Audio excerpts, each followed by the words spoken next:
वाहिगुरू जी का खालसा वाहिगुरू जी की फतेह। श्रोमणी गुरुद्वारा प्रबंधक कमेटी वालों जदों की भी श्रोमणी कमेटी होंद विच आई आ,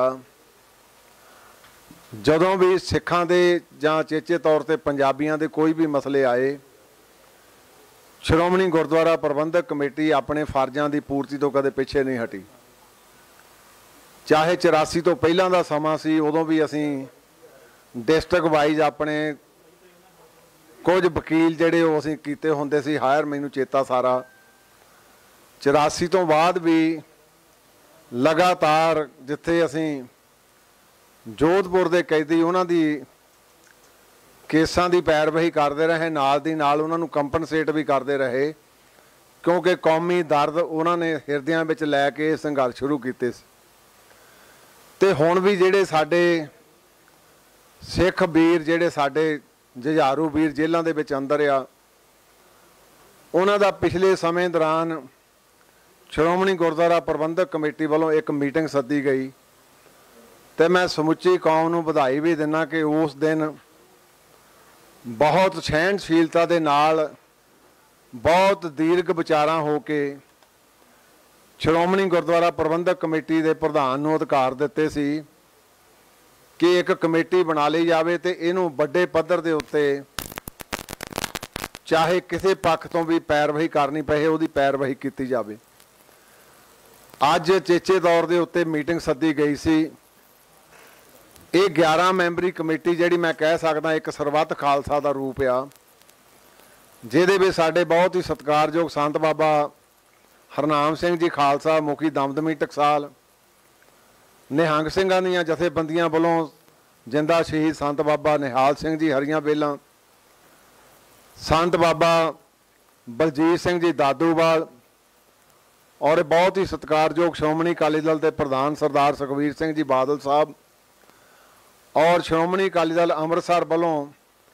सरदार सिमरनजीत सिंह जी मान, उन्होंने वालों सरदार जसकरण सिंह जी उन्होंने जनरल सकत्तर आ, तो उन्हें आज चिट्ठी भी लिख के भेजी अज की मीटिंग दे विच, माफ़ी भी मंगी आ पे मैं चेचे तौर पर आ नहीं सकिया। उन्होंने नाल साडे बहुत ही सत्कारयोग दिल्ली कमेटी के प्रधान सरदार हरमीत सिंह जी कालका, उन्होंने नाल बहुत ही सत्कारयोग साडे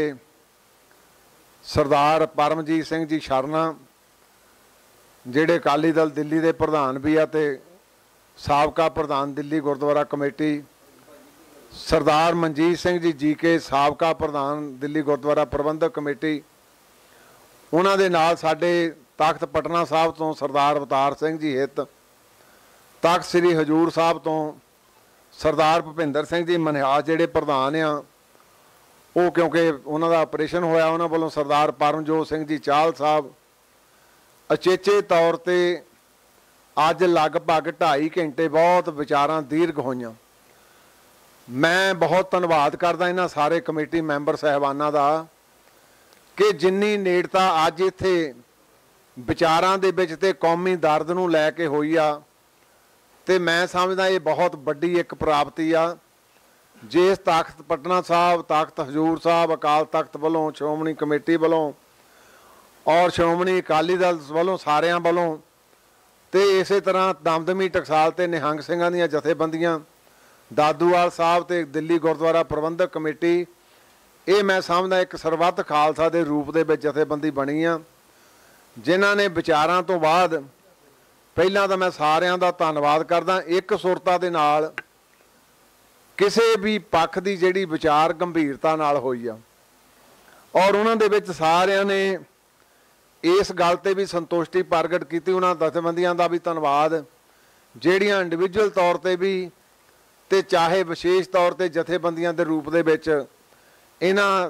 सिख संघर्षी योद्धियां की पैरवही करते आ, उन्हां दा भी बहुत बहुत धन्नवाद किया। ते उन्हां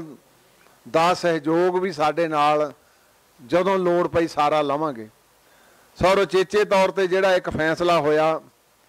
वो फैसला कि सारियां जथेबंदियां सब तो पहलां जिहड़े साडे सिख संघर्षी योद्धे आ, ये किहड़ी जेल दे विच आ ते किहड़े उहदे स्टेट दे विच फॉल बंद आ, उन्हां लई ये सारी मुलांकन करके एक टीम बनाई जाऊगी जिहड़ी रिप्रजेंटेशन तौर के उत्ते सारे उन्हां दे जिहड़े जिहड़े केस किन्ने किन्नी कैद आ वो सारी तैयार की जाऊगी। तो छेती ही 15 दिनों के विच ये प्रधानमंत्री श्री नरेंद्र भाई मोदी जी नूं दिल्ली जाके एक रिप्रजेंटेशन सारे इकट्ठे होकर देणगे ताकि सारे जिन्ने भी असीं जिन्हां दा मुलांकन किया जिन्ने भी सिख कैदी साडे उन्हां सारियां दी रिहाई लई एक वड्डी रिप्रजेंटेशन इवें दारे इकट्ठे होकर देणगे। दूसरा ये भी फैसला होया कि home minister of India Shri Amit Shah ji नूं भी इस तरह इकट्ठे होकर एक डेपूटेशन लैके रिप्रजेंटेशन दी जाऊगी। उस तो इलावा एक साडे नौजवान जिहड़े वो करनाटका दे विच जेल दे विच आ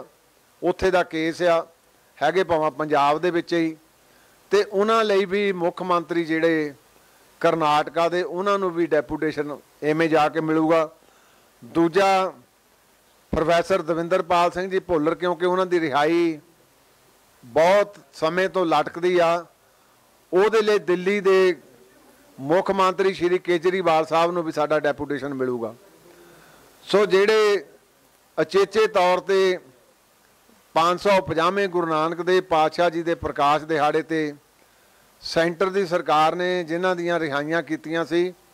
उन्हां दे विच कुछ रिहा हो गए ते कुछ हाले रहिंदे आ ते इसे करके समुचे तौर ते फैसला किया गया कि असीं रिप्रजेंटेशन भी सारिਆਂ ਨੂੰ देवांगे। उस तो इलावा एक वकीलों की ते जजेस साहबान की टीम भी बनाई जाऊगी तैयार की जाऊगी। ये जिहड़ी कमेटी है तो इन्नी रहूगी 11 मैंबरी पर किसी होर कमेटी मैंबर नूं नहीं लिया जाऊगा। सब कमेटियां विच वो बनाईयां जाणगियां ते वो सारा मुलांकन करके ये जिहड़ा सारा ही कारज आ ये 15 दिनों के विच विच जिहड़ा आ सारा नेपरे चाढ़िया जाऊगा। सो मैं आस रखदा कि जिस माहौल दे विच उदण मीटिंग हुई पहला 11 मई नूं ते जिस माहौल च अज मीटिंग हुई ते जिवें मतभेद भुला के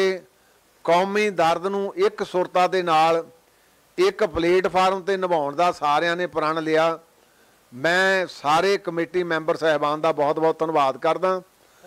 ते हजूर साहब के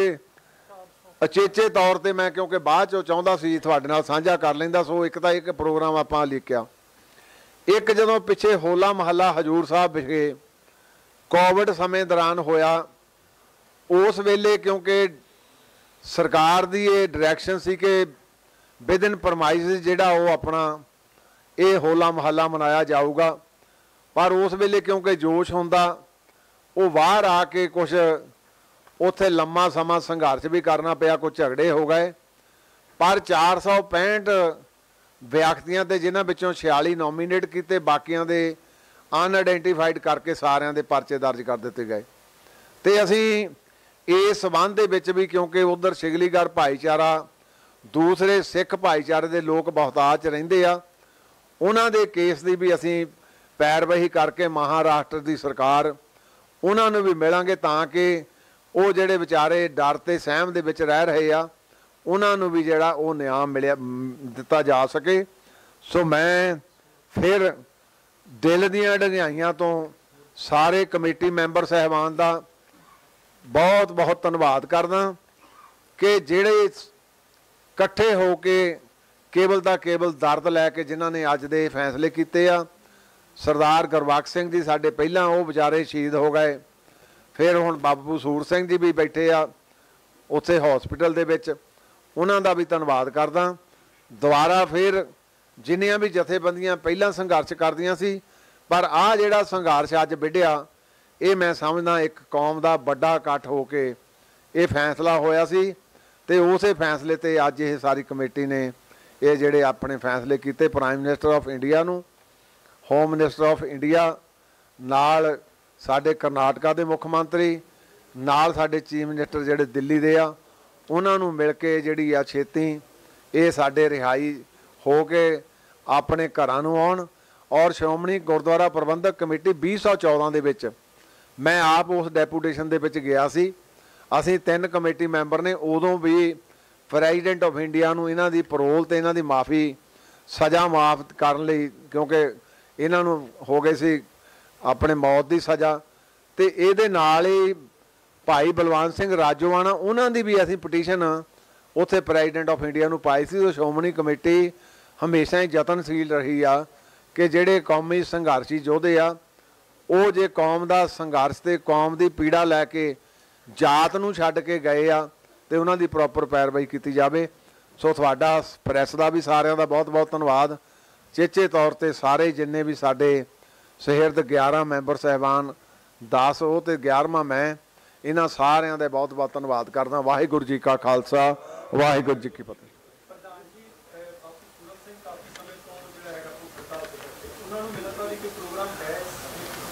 ਉਹ ਅਸੀਂ ਅੱਜ ਕਿਉਂਕਿ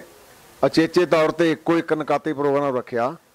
ਕਿ ਅਸੀਂ ਸਭ ਤੋਂ ਪਹਿਲਾਂ ਧੰਨਵਾਦ ਮੈਂ ਉਹਨਾਂ ਦਾ ਕਰ ਵੀ ਦਿੱਤਾ ਕਿ ਅਸੀਂ prime minister of India, home minister ਤੇ ਵੱਖ-ਵੱਖ ਚੀਫ ਮਿਨਿਸਟਰ ਨੂੰ ਵਿਦਨ 15 ਡੇਜ਼ ਮਿਲਾਂਗੇ। ਫਿਰ ਇਹਨੂੰ ਕੋਈ ਫਰੂਟਫੁਲ ਨਿਕਲਦਾ ਫਿਰ ਸਾਰਿਆਂ ਦਾ ਧੰਨਵਾਦ ਕਰਾਂਗੇ। ਫਿਰ ਤਾਂ ਇੱਕ ਵੱਡਾ ਇੱਥੇ ਅਕਾਲ ਤਖਤ ਤੇ ਵੀ ਵੱਡਾ ਸਮਾਗਮ ਕਰਾਂਗੇ ਸਾਰਾ। ਸੋ ਇਹ ਵੀ ਕਰਾਂਗੇ ਯਤਨ, ਪਰ ਹਾਲਾ ਇਮੀਡੀਏਟ ਸਾਡਾ ਇੱਕੋ ਹੀ ਬਣਿਆ ਪਿਆ ਆਪਾਂ ਇਹਨਾਂ ਨੂੰ ਰਿਹਾਈ ਕਰਾਉਣ ਲਈ ਵੱਡੇ ਪੱਧਰ ਦੇ ਉੱਤੇ ਇਹ ਜਿਹੜਾ ਹੈ ਸਾਰਾ ਯਤਨ ਕਰੀਏ।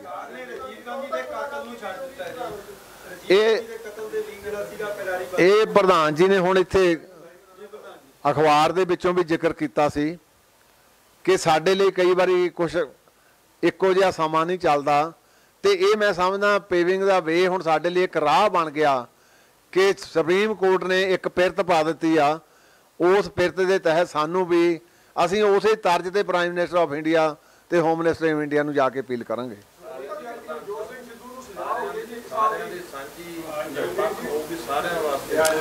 ਔਰ ਇੱਕ ਦੂਜੀ ਬੇਨਤੀ ਆ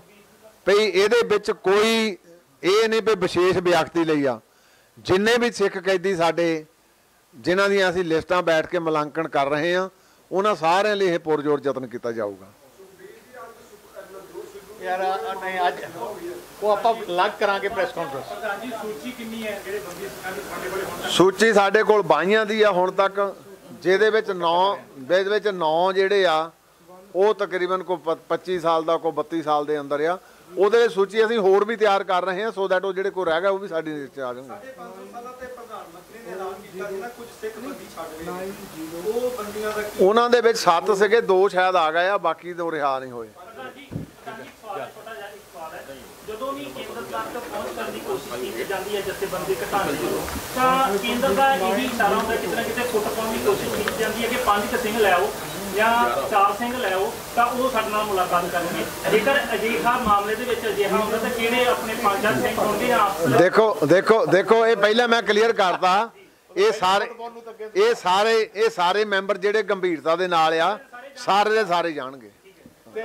ਸਾਡੇ 'ਚ ਕੋਈ ਫੁੱਟ ਨਹੀਂ ਹੈ, ਆ ਮਿਸ਼ਨ ਸਾਰਿਆਂ ਦਾ ਇੱਕੋ ਹੀ ਹੈ